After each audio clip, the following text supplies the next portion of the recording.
Seramai 373 warga China yang ditahan dalam operasi khas Jabatan Immigration didakwa di Mahkamah Session pada 13 Disember atas pertuduhan memasuki dan berada di negara ini secara haram. Bagaimanapun, seramai 321 daripadanya mengaku salah selepas kertas pertuduhan dibacakan dalam bahasa Mandarin di hadapan Hakim Tengku Syarizam Tuan Lah, manakala bakinya seramai 52 orang tidak mengaku salah. Tengku Syarizam dalam tahkimannya memutuskan seramai 290 tertuduh di penjara selama 4 bulan bermula tarikh ditahan dan 31 orang didenda RM5,000 sebelum diusir keluar segera.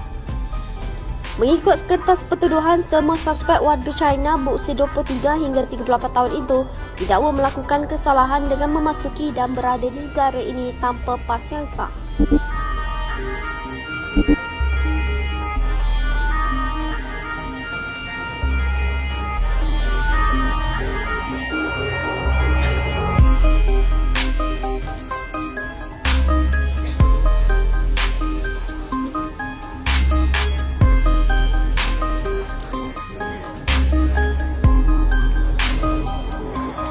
हमारे चैनल को सब्सक्राइब करें और बेल के आइकन पर प्रेस करें ताकि हमारी हर आने वाली वीडियो सबसे पहले आप तक पहुंचे।